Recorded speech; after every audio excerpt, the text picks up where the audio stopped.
Hi guys, James at RampantLionReviews again for you today with another beer review. For this one we are going to stick to Sweden and we're going to have a look at another collaboration beer between two of the country's best known craft breweries. So for the home brewery we are going to go up towards Stockholm and we're having a look at another beer from Omnipollo, who are of course the famous Swedish gypsy brewery. This one though is brewed in collaboration with Stigbergets Bryggeri down in Gothenburg. This was where the beer itself was actually brewed. It's called Phantastica and it's a Triple IPA coming in at 10% ABV, and it's supposed to be really pretty good actually. This one's been available through Glassbanken in Sweden for a little while from what I understand, but it was released in Stigbergets in March 2020. It was originally intended to come out on like the 1st or the 3rd. It was intended for the 1st to Fairlight Assortiment, but it was released actually on the 13th of March 2020 through Stigbergets, and this one I think came in at around 50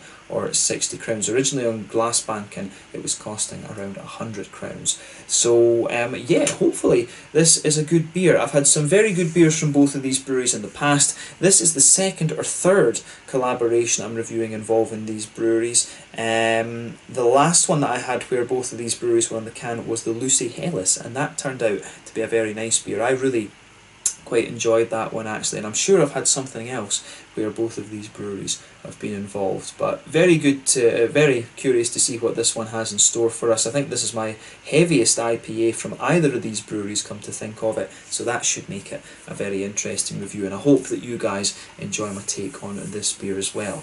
So anyway, as is usual with my reviews, I'll tell you a little bit about the breweries involved before we taste the beer.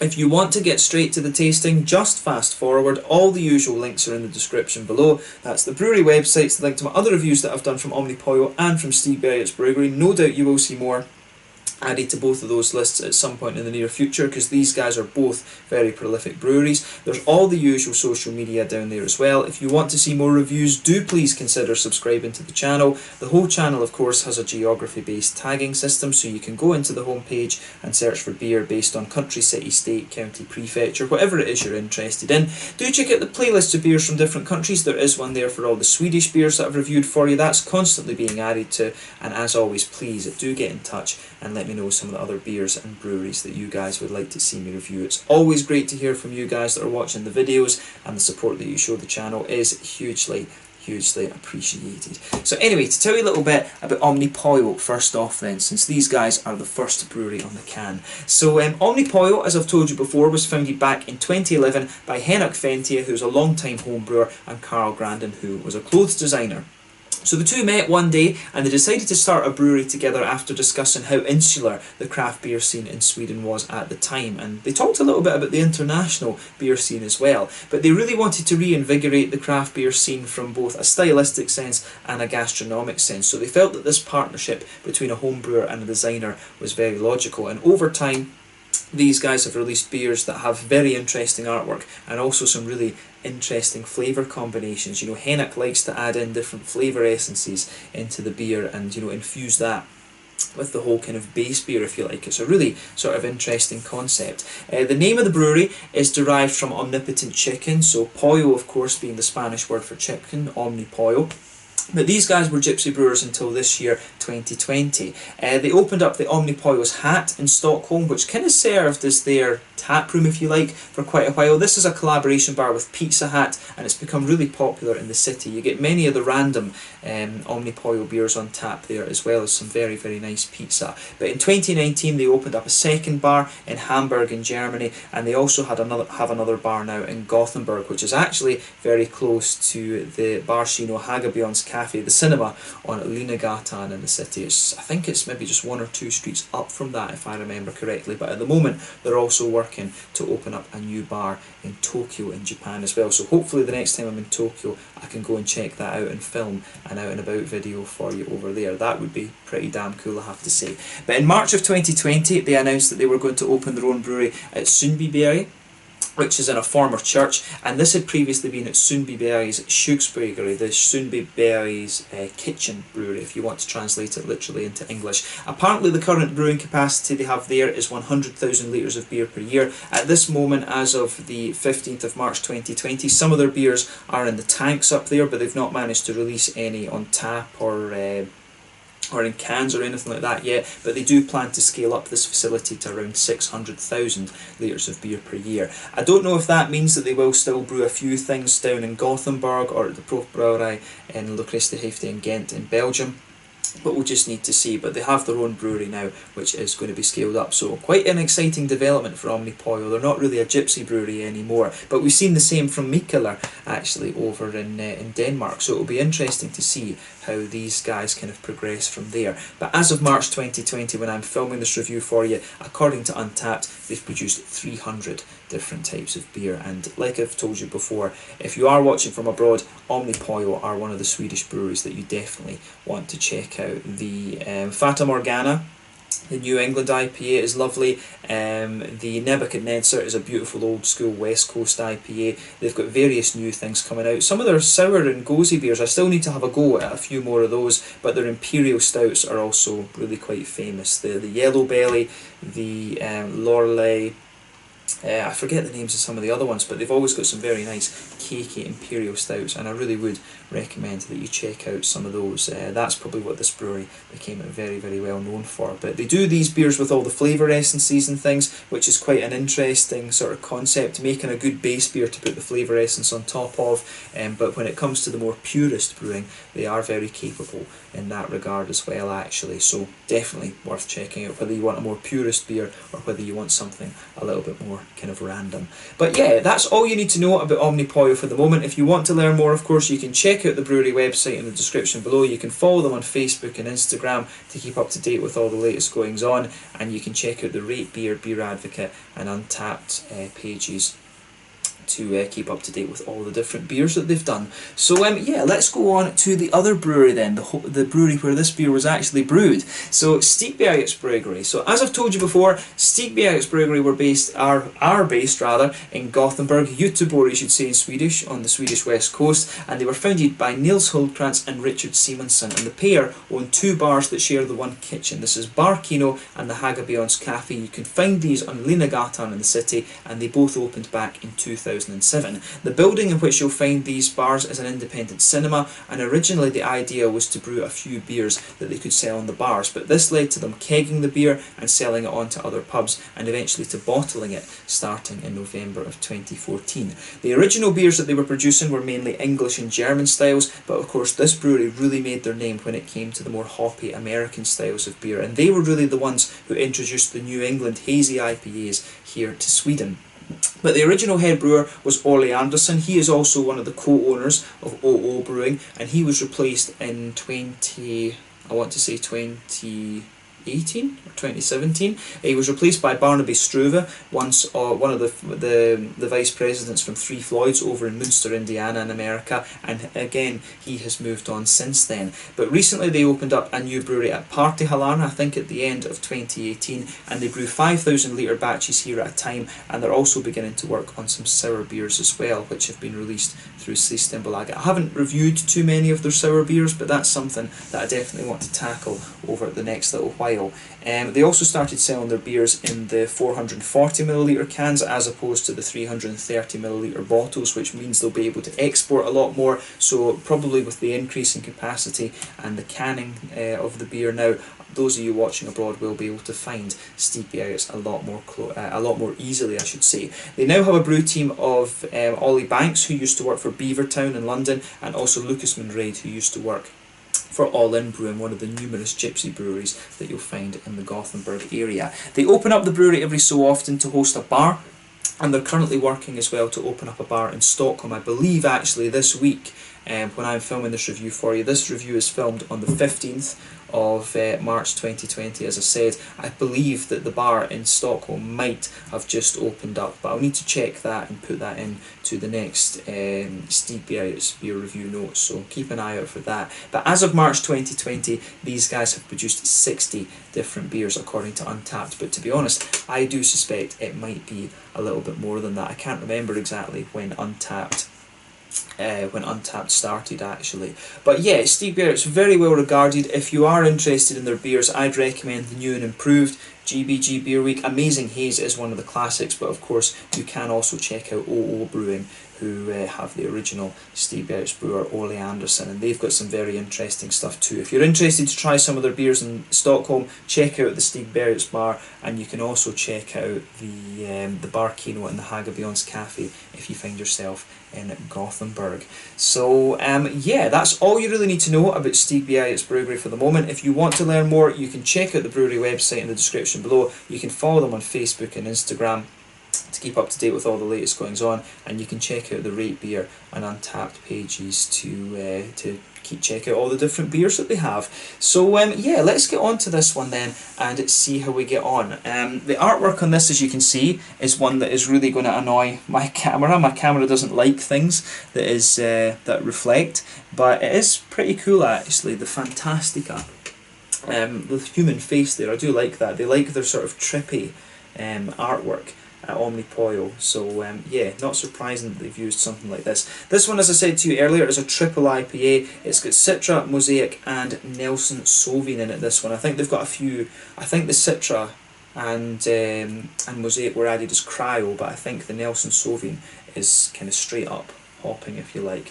So yeah, really nice artwork on this one, I have to say. 440ml can. I can't remember what I paid for this one. I think this one might have been like 60 or 70 Swedish crowns if I remember correctly, so a little bit more pricey than some of the other ones you're going to find, but when it's 10% ABV, you know, it's going to do a job. So yeah, let's get this guy out then and we will get on with the tasting. I think this will be a really quite nice beer today. The second review that I'm filming for today, of course. The last one was actually another Stigbergets beer, the A New Dawn India Pale Lager, which was kind of it was a really interesting one. Interesting to go back to that style. But yeah, we'll just let the head of this beer calm down a little bit, and we'll have a look at the appearance and the aroma before we add the rest of the beer in. So yeah, as you can see with this one, it's poured a lovely kind of, this one's more of a murky yellow colour actually. It's not really leaning towards the orange end of the spectrum in my mind. This one is more of a kind of very murky yellow, kind of like a dark peach or passion fruit juice or something like this. You can see there's a solid finger and a bit of a frothy cream coloured head. It's not perfect white, this one, definitely a creamy coloured head. One or two big bubbles sticking towards the side of the glass there, and a few little ones heading up towards the bottom of that head there. But you know, overall it does look pretty damn nice. You can see this one is basically hazy as hell, or as Rob from Hopsing likes to say, haze for days. This one, you know, the thing is with these New England IPAs, they get hazier and hazier the further up the alcohol scale that you go. So this one has pretty much nothing coming through it. One of the things I've always said, and this beer is going to be interesting I think, because I've always thought that when it comes to the New England IPAs, I really think that you struggle to take this style above the above sort of 8.5%, because I've had that with both Brewski in Helsingborg and a couple of the Danish breweries like Dry and Bitter and Gamma Brewing. I really think that New England IPAs struggle to go above 8.5%. But that said, Harry over at Blue Nose Beer Reviews raised a very interesting point. There is Other Half in New York who are very well known for their triple IPAs, and in fairness, I've had a few interesting triple IPAs from some of the breweries in Chicago as well. So yeah, there might be, or there probably is rather, kind of contradicting points to that statement that I've made, and that's what makes me really interested about this one, because this of course is a 10% triple IPA beast. So we'll see how we go with this, but you can see the head is just faded away to be a nice sort of thinner foamy layer on the beer. But let's take a closer look at the aroma then and see how we get on. And I will say, when you open this up, you do get a bit of that kind of green grapey aroma from the Nelson Sauvin. That jumps out of this one at you straight away. Oh yeah. So straight away with this one, you can smell that lovely, big, juicy, fruity quality there. There's a good balance between this kind of tropical and more citrusy notes in here too. There's a lovely bit of a slightly stronger,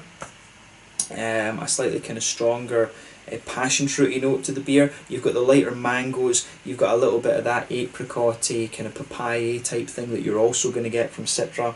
So yeah, the passion fruit, the mango, and those lighter tropical notes, they'll be the ones coming from the Citra.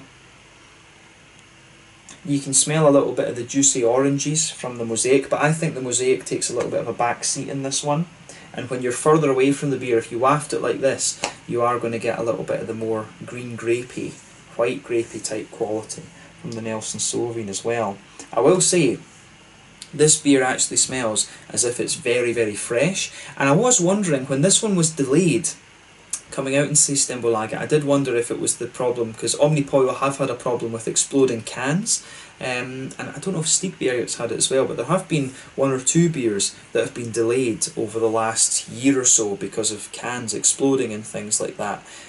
So I don't know what that was all about actually. It's kind of strange. Either that, or maybe they wanted to just let the beer age a little bit more, because I've always felt with these New England IPAs, you do have to let them mature in the can for about 2 or 3 weeks before you have a look at them, and that way you'll get them in the prime. And I'm kind of going by the aroma of this one. You can smell the dry hopping a little bit, so I'm wondering if maybe I've opened up this one just a little bit kind of prematurely, if you like. These guys, with the West Coast IPAs, it was always a good idea to drink them fresh, but I think with the New Englands you really have to let them mellow for maybe 2-3 weeks in the can.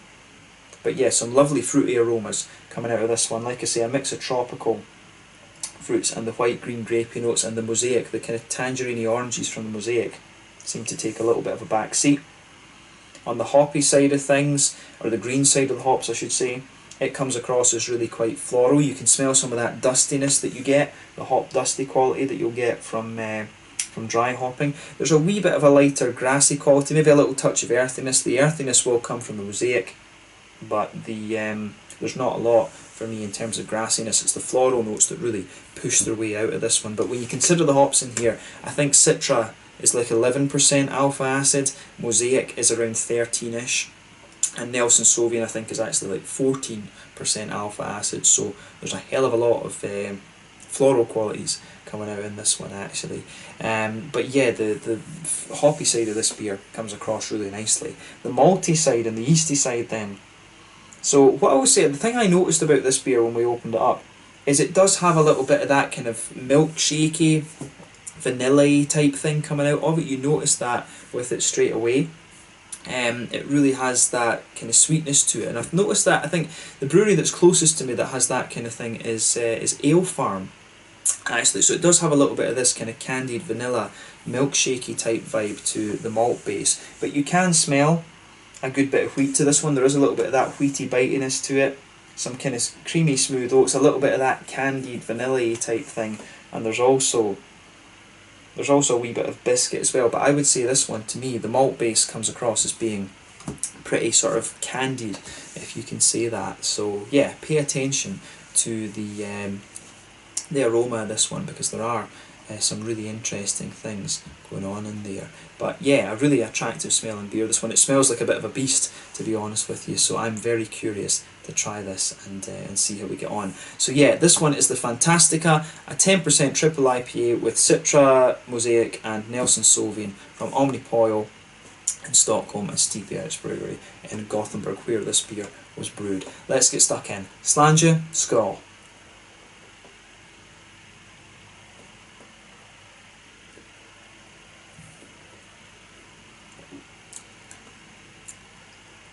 No, that is in very good condition just now.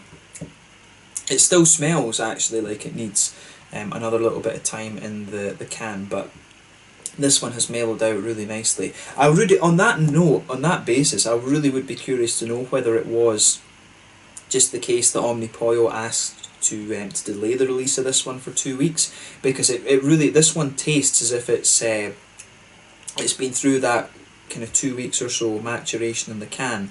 It really does taste like that. So maybe they just thought it was too fresh when they released it the first time, because obviously when it comes to Systembolaget, you really do have to plan a couple of months in advance before the release is there.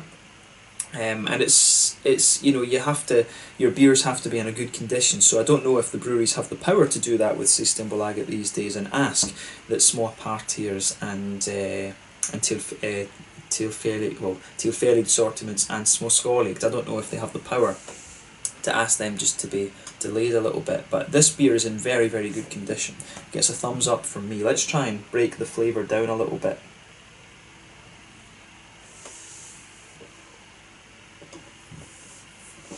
But let's just say the flavour that's coming off of this beer, it really is very nice. It's got a lovely juiciness to it in the beginning, and to be honest, it's a bit dangerous for a 10% beer to be that drinkable.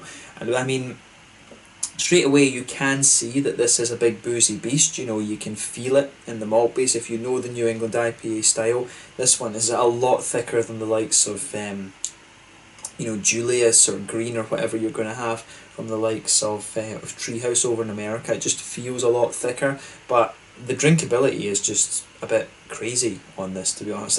For a 10% beer to be like this, that is just a little bit mental. But maybe this is the kind of thing that Harry was talking about with the other half beers. You will see me review some other half over the summer. Actually, that's one of the breweries that I definitely want to get to check out again. But yeah, this beer, I have to say, is absolutely lovely. So big thumbs up to both Omnipollo and Stigbergets for this one. They've done a great job here.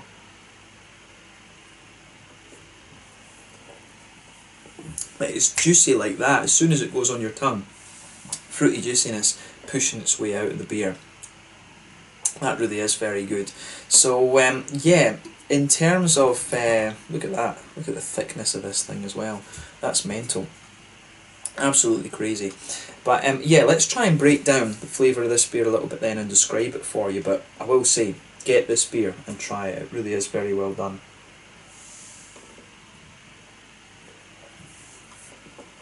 So yeah, if we're talking about this beer in comparison to the big four in America, it's definitely more along the lines of a Treehouse type IPA. It's got that lovely kind of oaty, creamy smoothness to it.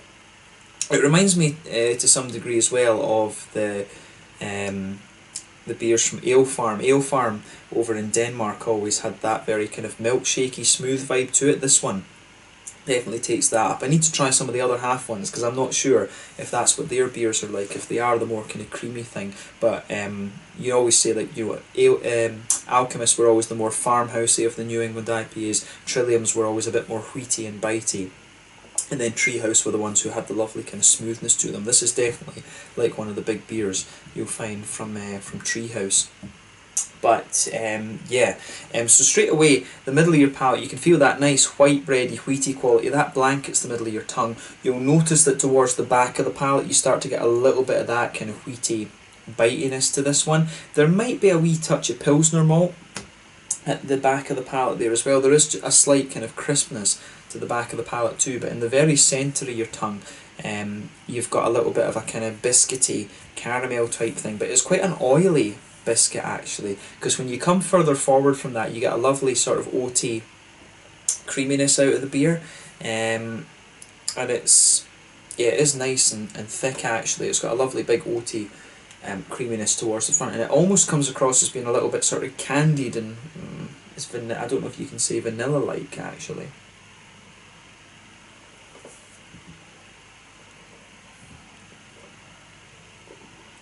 Yeah, there is a wee bit of a kind of candied, vanilla-y. Well, it's maybe not. It's not sweet enough to be vanilla. It's more of a candied kind of milkshakey type thing. It really, the creaminess that you get out of this beer towards the front of the palate is really quite ridiculous, to be honest. Actually, it's very nice, but you know, this is a beer you're going to drink one can of this and then that's you. I mean, I don't know how anyone could have a can of this and then try, you know, a can of other half or something like that. This is a basically a night-ending beer, I would say. This is just a monster of a thing. This is the sort of beer that you try. This is your sort of one-a-day type beer, actually, for me at least. I do know people who could drink a couple of these, but I have to say I certainly couldn't do it. And that's not anything to do with the beer, it's just because of how heavy the thing is. But yeah, this is lovely. As I say, at the front of the towards the front of the palate, behind the kind of fruity part of your tongue, there's a lovely big kind of thick oaty creaminess there. But as you move further back from that, and as your mouth kind of adjusts to the flavour of the beer, you start to get a wee bit more of a kind of biscuity sweetness out of it too, which is great.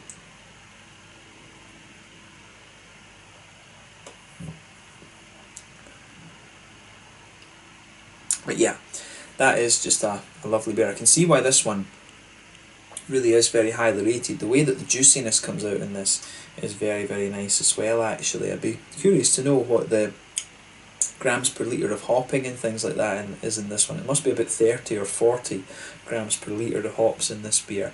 But at the back corners of the palate, to the hoppy side of things, then you get a little bit of earthiness there from the mosaic, but it's quite minimal actually. Usually mosaic is a little bit more prominent, so I'm not sure if that's to do with the fact that it's cryo mosaic or what. But as you come further forward along the sides of the tongue, you get more and more floral qualities and slightly spicy floral qualities just pushing their way out of this beer. And then, pardon me, getting a little hiccup, round the front curve of the palate, it's a little bit lighter and more grassy. This beer, I don't know what it is, it's giving me a little bit of gas actually. Jeez, pardon me.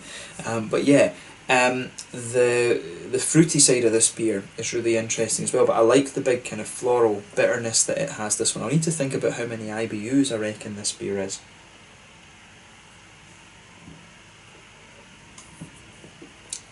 But yeah, this is one of these kind of juice bomb triple IPAs. So yeah, behind the front curve of the palate, as I always say, you get that oily bubble where those juicy fruity esters start to push their way out of the beer. If you go to the back of that oily bubble, you start to get a little bit of a you start to get a little bit of the darker kind of tropical fruit. You get a little bit of a kind of passion fruity, grapefruity type thing out of this one. It's not really grapefruit actually, it really is more of a kind of lighter passion fruit. It's almost kind of akin to what you get from Simcoe. I've always found that Simcoe was a very light kind of milkier passion fruity hop, and the way that the Citra is giving you those tropical fruits in this one, because it can only be the Citra that's doing that, it really comes across as very milky and Simcoe-like. So that's a really interesting kind of side of Citra that I've not seen before, at least as far as I can think. So yeah, at the back of that oily bubble you've got some passion fruity notes. As you move further forward, you have a little bit more of a kind of juicy mango and some apricot, papaya type notes there as well. On the in front of that, you start to get more of the kind of tangerine, orangey notes from the mosaic, which is really nice. And that comes across as a little bit more kind of oily, to be honest with you. The mosaic, while it's not the most oily of the orange hops, I would say that's reserved for Amarillo, you know, or maybe Waiti. Come to think of it, Waiti's got a lovely orange character as well, and the New Zealand hops generally I think are more oily than the American ones. But the tangerines come across as a little bit more oily and juicy actually, which I really like. You do definitely get a bit more of that orangey character towards the front of the palate. If you go to the very tip of your tongue as well, there's a wee bit of that blueberry note, and that's another kind of telltale sign of mosaic actually. But the Nelson Sauvin, the Nelson Sauvin's always going to give you that lovely white green grapey sort of thing, and it feels as if the white green grapey, if you just go behind the grassy part, the kind of the front curve of your tongue is distinctly grassy in this, but the Nelson Sauvin, I think it sort of comes out more in the aftertaste of this one, and it's just in front a little bit. It's almost like a kind of a horseshoe shape around the very edge of your tongue. That's where the Nelson Sauvin, I think, really starts to come out of this beer. So it's it's really interesting just how that goes together in this one. I mean, it's the way that the fruity character is so juicy in the beginning. It leans more towards the tropical side of things than the orangey side of things. But I think the Nelson Sauvin grapey flavours, they develop a little bit more later on in the palate too, which is really interesting. I like how this goes together.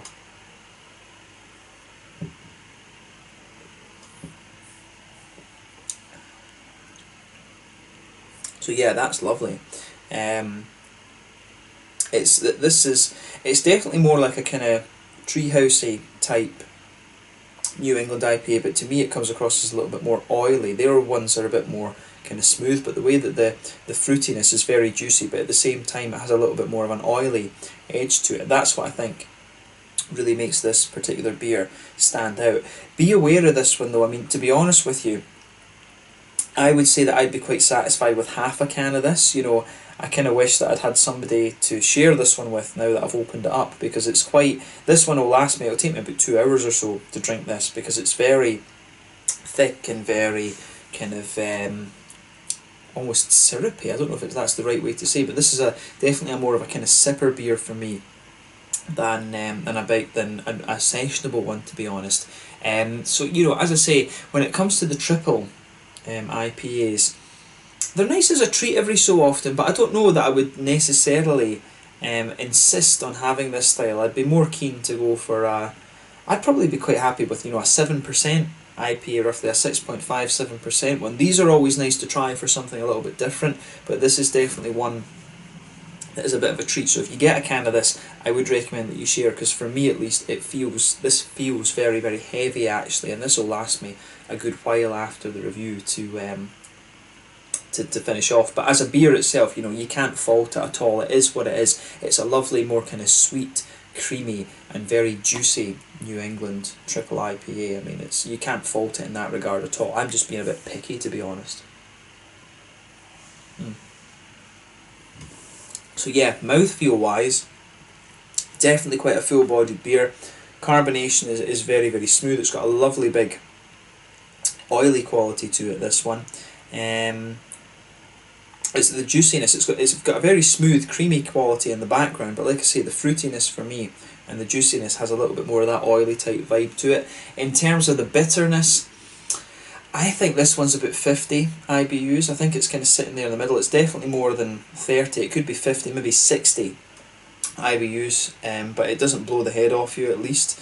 Compared to some of the West Coast IPAs, it is actually very nice, very smooth and sweet rather than anything else. The malt base, as I said, fits that description too. Smooth, sweet and more kind of creamy. It's a little bit, you get some of that kind of, you get in the middle of your palate, you almost get a kind of caramelly, it does get a little more caramelly the more you drink of it, come to think of it, but you get a lovely kind of oily McVitie's digestive biscuity sweetness there. So the malt base is very well balanced between that sort of smooth quality and a little bit more of a sweetness later on, and of course you've got some lovely oily and juicy fruity notes to the beer as well.